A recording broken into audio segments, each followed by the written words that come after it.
Hello friends, good morning all of you. How are you all? I hope you are fine. So welcome to my YouTube channel, The Educators Academy. So today I will discuss about class 10th sample paper 2021 to 2022 sample paper का आज हम analysis करने वाले हैं। क्या क्या चीज कैसे कैसे चीज आपकी पूछी गई है, कितने क्वेश्चंस पूछे जाएंगे, कितने आपको करने होंगे एंड ऑल थिंग्स। जो भी चीजें आई है सीबीएसई ने रिलीज की है, 2 दिन पहले ही रिलीज किया है, तो उसके अभी हम एनालिसिस कर रहे थे, इसलिए वीडियो थोड़ा देर बाद बन रहा है, नहीं तो उसी दिन भी अपलोड कर सकते थे। इसका थोड़ा एनालिसिस करना पड़ा मुझे, क्या क्या चीजें कहाँ कहाँ से किस टाइप के क्वेश्चन पूछे जा रहे हैं, तो उसी टाइप के क्वेश्चन आज मैं आपको बताना चाहूंगा। इसे देख सकते हैं आप लोग, सीबीएसई का जो सैंपल पेपर उन्होंने रिलीज किया है, उसके जो सैंपल पेपर की लिंक है मैं इसी वीडियो के डिस्क्रिप्शन बॉक्स में जाके दे दूंगा, तो आप वहां से जाकर जरूर उनको डाउनलोड करके एक बार खुद से देखने का प्रयास कीजिएगा। ओके, बाकी मैंने एनालिसिस किया है, उसके अकॉर्डिंग मैं आपको बताने वाला हूं क्या कैसी चीजें पूछे जाने वाली है। ओके, सेक्शन ए में 24 क्वेश्चन है और उसमें से आपको कितने करने हैं जनाब? उसमें से आपको 20 क्वेश्चन करने हैं, तो ये होता है ऑप्शनल,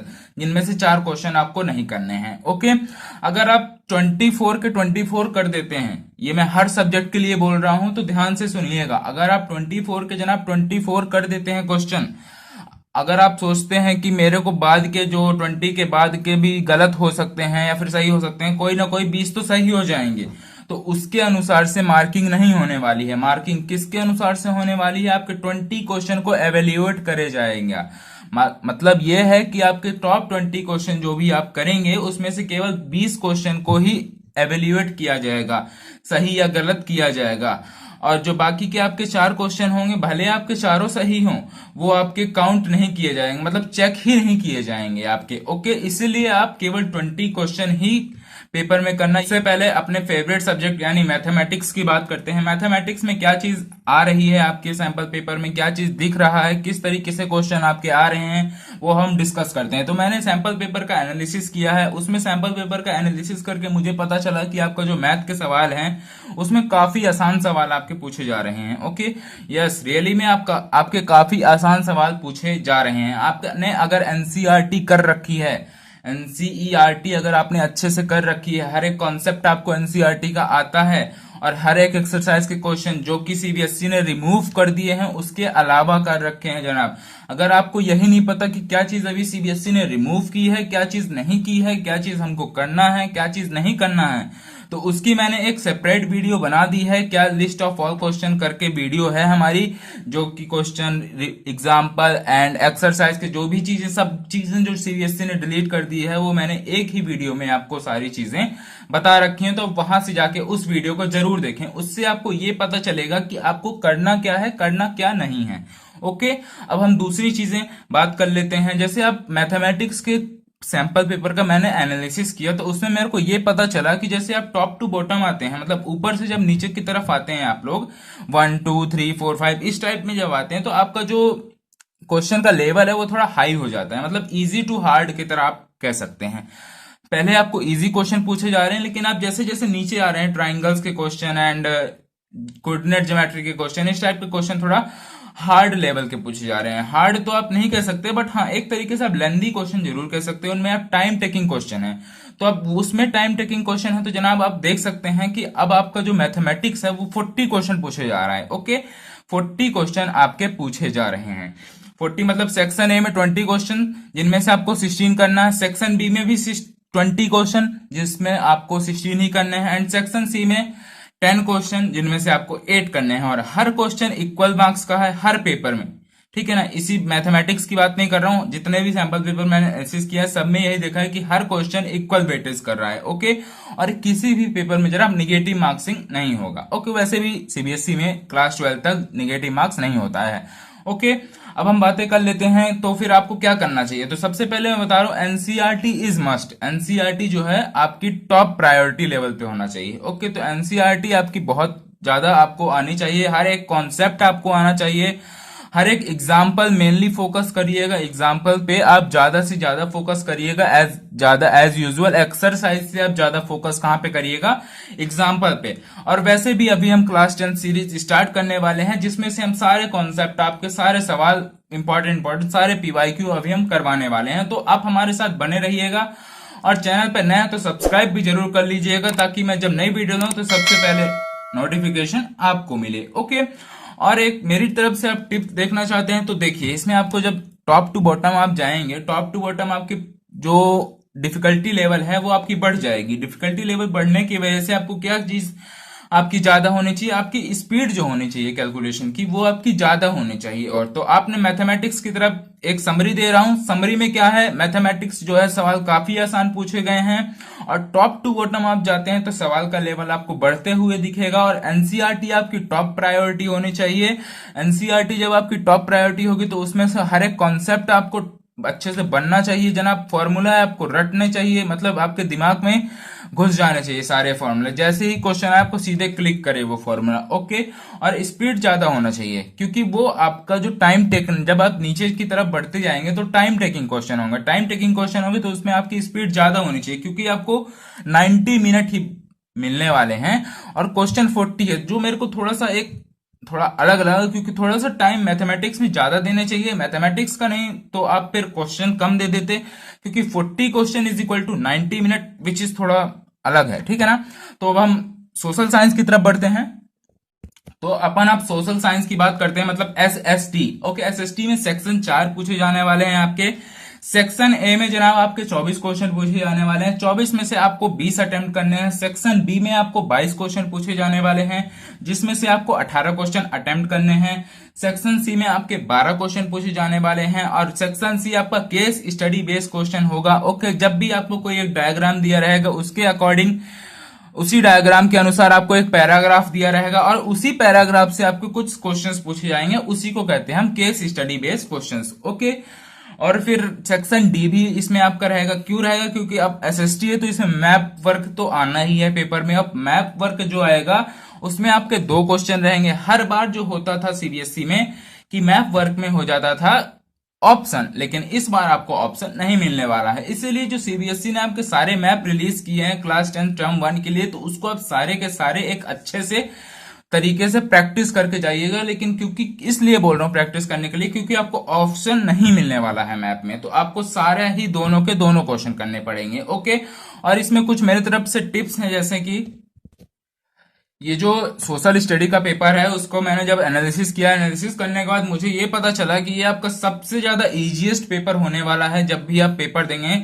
तो इजीएस्ट पेपर हो चाहे ना हो, लेकिन ये जो सैंपल पेपर सीबीएसई ने जनाब निकाले, अगर इसके अनुसार से पेपर देगा तो सबसे ज्यादा इजीएस्ट पेपर आपको सोशल साइंस का होगा। ओके, अगर इसके अनुसार से देगा, क्यों, क्योंकि आपका इसमें बहुत ज्यादा इजी देखने को मिला है। इसमें मैंने जब नोटिस किया कि इसमें एक भी सवाल डेट वाले नहीं थे। जो डेट वाले सवाल आते हैं हिस्ट्री में पूछे जाते हैं कि इस डेट को क्या हुआ था, इस डेट में क्या हुआ था, तो ऐसे क्वेश्चन मुझे एक भी सवाल आपको देखने को नहीं मिले थे। इसका मतलब ये नहीं कि आपको डेट के सवाल पूछे नहीं जाएंगे, ये आपको कर लेने हैं, लेकिन अगर इस तरीके से, जिस तरीके से सीबीएसई ने सैंपल पेपर रिलीज किया है उस तरीके से अगर देता है तो आपको एसएसटी का पेपर बहुत ही ज्यादा इजी देखने को मिलने वाला है। ओके, और क्या चीजें हैं, और इसमें जो सेकंड इंपॉर्टेंट है, मोस्ट इंपॉर्टेंट थिंग, आप इसको चाहे रख लीजिएगा कि इसमें जो वन वर्ड टाइप क्वेश्चन है वो बहुत ज्यादा पूछे गए हैं। वन वर्ड टाइप क्वेश्चन मतलब कैसे, आपके बहुत सारे क्वेश्चनों में आपने देखा होगा एग्जांपल्स करके आपके क्वेश्चन होंगे, तो वही उस टाइप के जो क्वेश्चन है वो वन वर्ड टाइप क्वेश्चन में आ जाते हैं। तो आप वन वर्ड टाइप क्वेश्चन जो भी होते हैं, जहां से भी आप प्रैक्टिस कर रहे हो,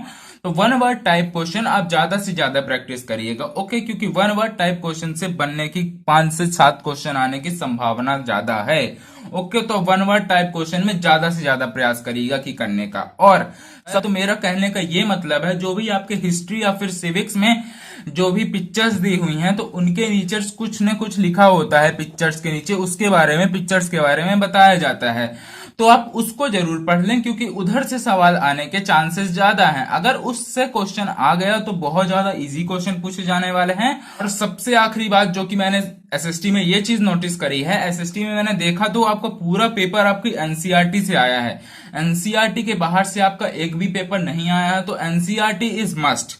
एनसीईआरटी इसमें आपकी मैथ से भी ज्यादा प्रायोरिटी लेवल पे होनी चाहिए। ओके है, तो एनसीईआरटी आपकी टॉप प्रायोरिटी पे होना चाहिए। ओके, और इसमें अगर हम समरी करके बताएं कि क्या क्या चीजें अब आपने बता दी, एक बार थोड़ा समराइज करके बता दीजिए। तो समराइज करके अगर हम इसमें बताते हैं तो समराइज करके ये वाली चीज है कि इसका पेपर बहुत ही ज्यादा आसान पूछे जाने वाला है, बिकॉज इसमें डेट वाले क्वेश्चन नहीं पूछे जाने वाले हैं। सेकंड चीज कि आपको वन वर्ड क्वेश्चन पे ज्यादा ध्यान देना है, वन वर्ड क्वेश्चन पे। उसके बाद जो भी आपकी हिस्ट्री की बुक में या फिर सिविक्स की बुक में या फिर ज्योग्राफी की बुक में, जिस बुक में भी जो इंपॉर्टेंट डायग्राम्स बने होंगे, इंपॉर्टेंट पिक्चर्स बनी होगी, उस पिक्चर्स के नीचे जो भी चीजें आपकी लिखी होगी उसको पढ़ के जरूर जाना है, क्योंकि अगर उधर से क्वेश्चन आ गया, अगर आप नहीं कर पाए तो आप फिर आपकी रैंक बहुत ज्यादा डिक्रीज हो जाएगी, क्योंकि वो क्वेश्चन होते हैं बहुत ज्यादा इजी।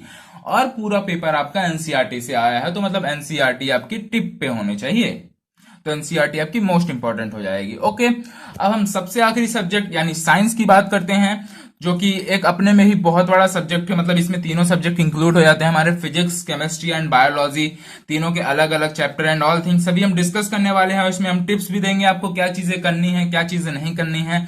तो वीडियो को अगर पसंद आ रही हो तो यार लाइक जरूर कर देना, चैनल पे नए हो तो सब्सक्राइब भी कर देना, और बेल आइकन को प्रेस करना जरूर न भूलिएगा, ताकि मैं जब नई वीडियो लाऊं, नई स्ट्रेटजी लाऊं। अभी हम लाने वाले हैं कि how to score 40 out of 40 in class 10 term 1। अब सितंबर से पढ़कर हम कैसे ला सकते हैं 40 आउट ऑफ 40। साइंस में सबसे पहले अपन फिजिक्स की बातें करते हैं। फिजिक्स में आपके दो चैप्टर पूछे जाने वाले हैं। सबसे पहला चैप्टर आपका लाइट है, सेकंड चैप्टर आपका ह्यूमन आई है। ओके फ्रेंड्स, तो ह्यूमन आई तो एक छोटा सा चैप्टर है। सबसे पहले अपन लाइट की बात करते हैं। लाइट में आपको क्या चीज देखने को मिली, जब आपने देखा होगा तो उसमें आपको रे डायग्राम करके एक क्वेश्चन दिया होगा, जिसमें 4 ऑप्शन दिए होंगे, तो उसमें रे डायग्राम करके एक क्वेश्चन आया है।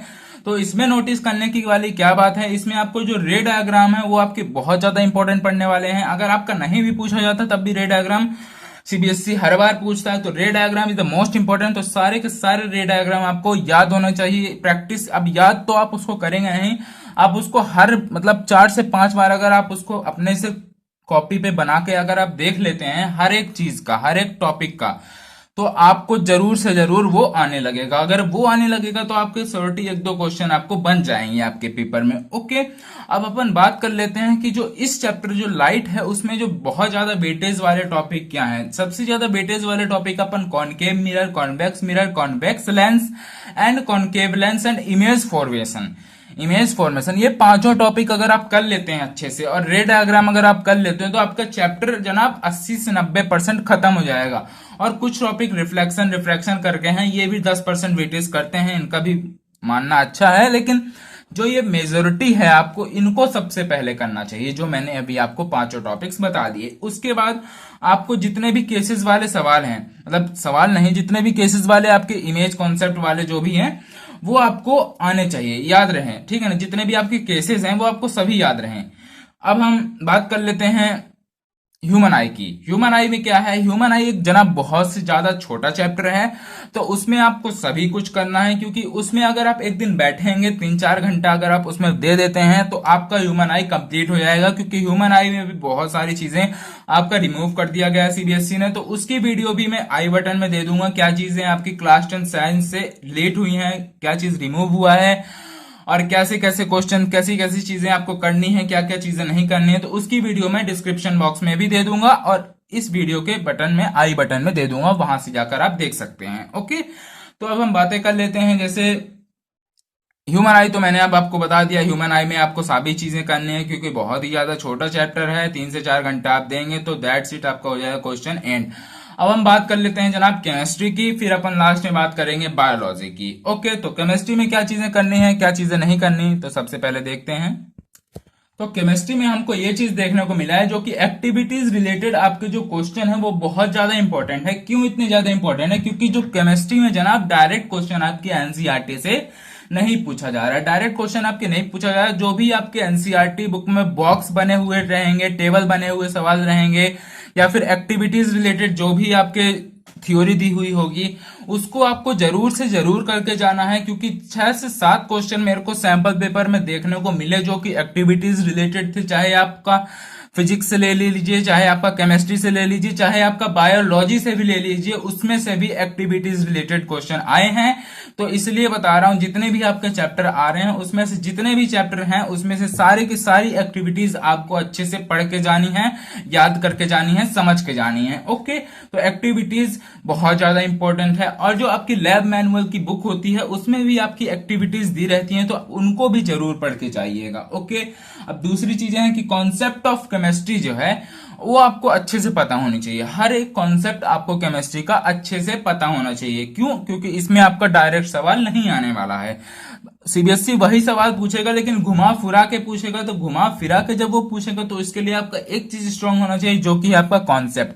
अगर आपका कॉन्सेप्ट वीक है तो आप उस क्वेश्चन को इजीली तरीके से नहीं कर पाएंगे। हो सकता है आप उसमें ज्यादा टाइम भी दे दें और उस क्वेश्चन को आप कर भी ना पाए। इसीलिए एक और टिप्स जो हर सब्जेक्ट के लिए मैटर करने वाली है कि आपको अगर उस क्वेश्चन में 5 मिनट से ज्यादा लग रहे हैं तो उस क्वेश्चन को आपको छोड़ देना है, क्योंकि वो क्वेश्चन एक ही मार्क्स का है और वो आपके 3 से 4 क्वेश्चन का टाइम ले रहा है। तो आपको उस क्वेश्चन को छोड़ देना चाहिए, उसको ज्यादा टाइम नहीं देना चाहिए, क्योंकि हर क्वेश्चन इक्वल वेटेज का है। ये तो है नहीं जिसको आप टाइम दे रहे हैं वो 5 मार्क्स का है, बाकी क्वेश्चन 1-1 मार्क्स के।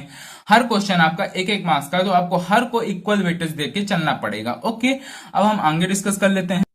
और जो भी आपके जितने भी, जैसे केमिस्ट्री में गैसेस बहुत सारी होती हैं, जो गैसेस के टेस्ट होते हैं, वो सारी चीजें आपको पढ़ के जानी है। इसलिए बता रहा हूँ एक्टिविटीज, जब आप लैब मैनुअल की एक्टिविटीज देखेंगे तो उसमें आपको गैसेस रिलेटेड बहुत सारे जो मिल जाएंगी एक्टिविटीज, तो आप उनको जरूर पढ़ के जाइएगा। तभी आपको, मतलब अगर आप एक्टिविटीज जनाब कर लेते हैं, आपके 3 से 4 क्वेश्चन तो फिक्स हैं केमिस्ट्री में, ही बता रहा हूं। उसके बाद फिर आप जो टेबल वाले रिलेटेड सवाल होते हैं, जिसमें टेबल बना के दी जाती है, तो वो सवाल भी बहुत ज्यादा इंपॉर्टेंट होने वाले हैं। तो उसको आपको कहां से करना है, तो आपके जो एनसीईआरटी बुक में जितनी भी टेबल बनी होंगी, चाहे आप फिजिक्स का ले लीजिए, चाहे आप केमिस्ट्री का ले लीजिए, बायोलॉजी में तो बहुत कम बनी रहती है। वैसे फिजिक्स केमिस्ट्री का मेनली बता रहा हूं, टेबल वाले सवाल फिजिक्स केमिस्ट्री से बहुत ज्यादा आपके पूछे जाने वाले हैं। ओके, तो टेबल वाले सवाल आप जरूर से जरूर करके जाइएगा।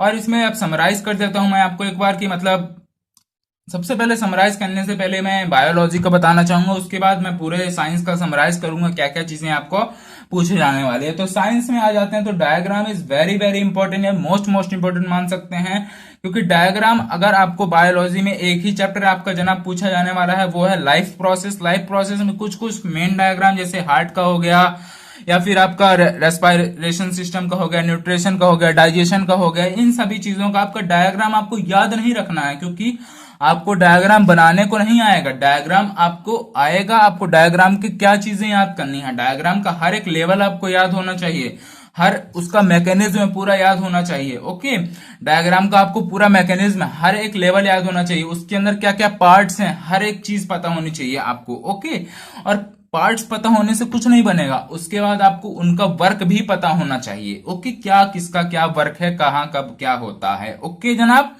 तो अब बात कर लेते हैं नेक्स्ट चीज।